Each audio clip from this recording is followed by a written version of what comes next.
एक नई वीडियो के साथ आज मैं फिर हाजिर हूं, आपका होस्ट दोस्त विक्रांत जोशी आपका स्वागत करता हूं मेरे बी मास्टर में, जिसमें हम लेके आते हैं वर्ल्ड अफेयर्स और डिफेंस की दिन भर की टॉप खबरें। तो चलिए जान लेते हैं। अपनी सबसे पहली खबर की बात करेंगे तो भारत और फ्रांस के रिश्ते से लेकर आ रही है, रफेल से रिलेटेड आ रही है। इंडियन एयरफोर्स को तो 36 रफेल प्राप्त हो गए हैं, पर इंडियन नेवी की अब बारी थी, इनको की 27 एयरक्राफ्टों की आवश्यकता थी। इसमें super hornet, F-18 super hornet और रफेल एम सामने थे। सब लोग कह रहे थे कि F-18 चुना जा सकता है। बाद में ये खबर आने लगी कि रफेल एम को चुना जा सकता है, क्योंकि फ्रांस ने बहुत अच्छा ऑफर दिया हुआ है और हुआ भी यही। फ्रांस के रफेल को चुन लिया गया है इंडियन नेवी के द्वारा।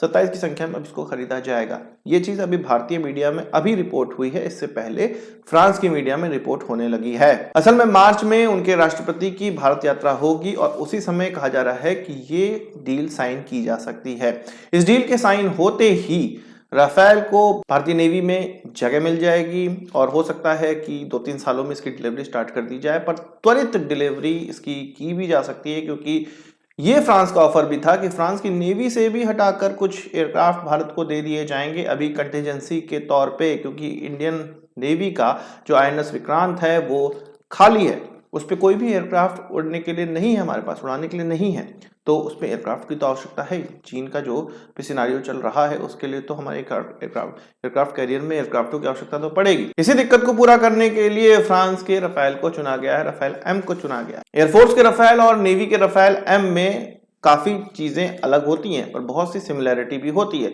इन्हीं सिमिलैरिटी का फायदा भारत उठाना चाह रहा है कि इंडियन एयरफोर्स की ओवरहॉलिंग रिपेयरिंग जहां पर होती है वहीं पर नेवी की भी हो जाएगी। हाँ, थोड़े चेंजेस होते हैं, उनके लिए अलग फैसिलिटी बनानी पड़ेगी, पर बहुत सी चीज सिमिलर होंगी, हथियार भी सिमिलर होंगे। आपका इस डील को लेकर क्या कहना है? क्या हमें सुपर हॉर्नेट को चुनना चाहिए था? क्या रफेल एम को चुन के हमने सही किया है? कमेंट बॉक्स में बताइएगा। अब फिर से बात करते हैं भारत और फ्रांस के रिश्तों की। तो हमें पता है कि स्कॉर्पियन क्लास सबमरीन के 6 सबमरीन 1 साल के अंदर डिलीवर हो जाएंगे। 5 हो चुके हैं, अब 6 भी हो जाएंगे। और स्कॉर्पियन क्लास सबमरीन या कलवरी क्लास सबमरीन, जो कि भारत में कहा जाता है, माजागॉटॉक लिमिटेड के द्वारा बनाया जाता है, वहां पर इसका बेड खाली हो जाएगा। तो ये फ्रांस भारत के सामने रख रहा है और इसको आगे जो मीटिंग होगी अब मार्च में, जो मैं बता रहा हूं, उसमें भी रखा जाएगा कि 3 और स्कॉर्पियन क्लास सबमरीन की डील साइन कर ली जाए। मुझे लगता है कि ये सही डील है, जल्दी से जल्दी हो जाएगा। 2-3 साल में डिलीवरी भी स्टार्ट कर दी जाएगी। हमारे पास सबमरीन की बहुत ज्यादा कमी है। AIP नहीं है तो क्या बात है, आगे AIP हमारे खुद डेवलप हो जाएगा और जब कलवरी क्लास के सबमरीन में इसको लगाया जाएगा 2024-25 में, तब इन सबमरीन में भी लगा लिया जाएगा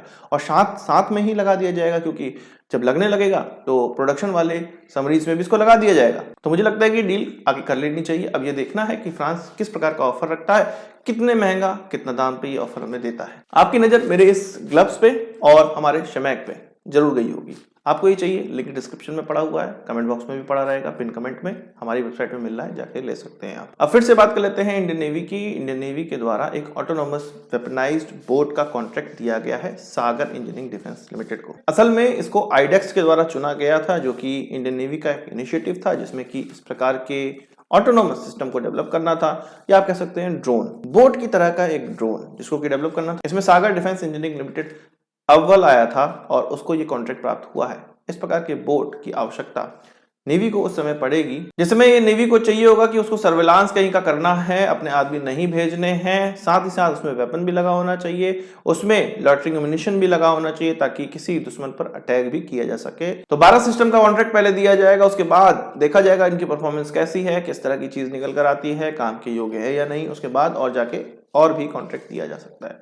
तो एक अच्छा इनिशिएटिव इसको कहा जा सकता है। वही बात कर लेते हैं अपने चंद्रयान की, चंद्रयान 3 की। चंद्रयान 3 के लिए जो व्हीकल है, जो लैंडर है, वो सारी चीज बिल्कुल तैयार हो चुकी है और इंतजार है अब उस विंडो का, जिसमें कि भारत और चांद के बीच की दूरी सबसे कम होगी, जो कि जून-जुलाई 2023 की कही जा रही है। हो सकता है इसी समय ये लॉन्च कर भी दिया जाए।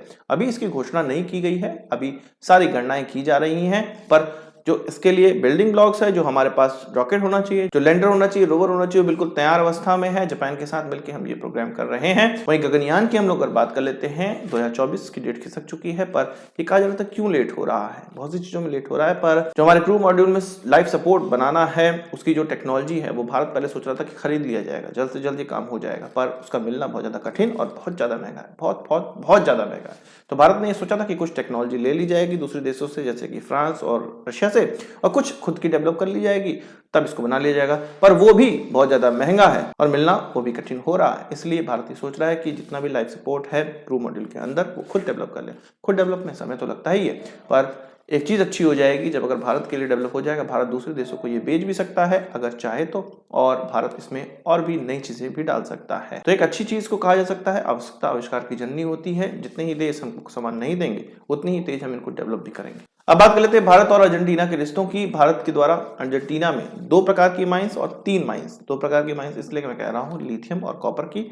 लिथियम की 2 माइंस और कॉपर की 1 माइंस अब एक्वायर की जा रही है या लीज पर ली जाएगी। असल में भारत की एक कंपनी है जिसको कि खनिज विदेश इंडिया लिमिटेड कहा जाता है, काबिल कहा जाता है। ये 3 कंपनियों का, भारतीय कंपनियों का संयोग है जो कि नाल्को, हिंदुस्तान कॉपर लिमिटेड और मिलर एक्सप्लोरेशन कॉर्पोरेशन लिमिटेड है। इनका जो कॉर्पोरेशन है वो 2019 में बना था ताकि विदेश में हम कोई माइन ले सके। अब उसमें अर्जेंटीना को चुन लिया गया है और भारत की इस काबिल कंपनी के द्वारा अर्जेंटीना की कंपनी के साथ सहयोग किया जाएगा या वहां पर लीज पर लिया जाएगा कोई माइन और उसका एक्सप्लोरेशन किया जाएगा। अर्जेंटीना में इससे पहले ऑस्ट्रेलिया, अमेरिका, चीन पहुंच चुके हैं जो कि वहां पर लिथियम निकालने का काम करते हैं। हमें पता है लिथियम आयन बैटरी के लिए ये कितना महत्वपूर्ण एलिमेंट है। भारत इसमें भी बहुत पीछे है, चीन इसमें बहुत ज्यादा आगे है। अर्जेंटीना ऐसा देश है जिसके पास चौथी सबसे बड़ी कैपेबिलिटी है लिथियम एलिमेंट की, तो भारत भी इस रेस में शामिल हो गया है। देखते हैं ये खदान कब स्टार्ट होती है। तो आज की इस वीडियो के लिए बस इतना ही। आशा करता हूँ वीडियो पसंद आया होगा, आपको एक बड़ा थम्स जोड़ देंगे। इस वीडियो से हमको इस वाले से जाओ कमेंट बॉक्स में जोड़ लाइएगा और यदि आपने हमारा चैनल सब्सक्राइब नहीं किया उससे भी कर लीजिए क्योंकि हम इस प्रकार की वीडियो लाते रहते हैं। नमस्कार, थैंक यू, जय हिंद।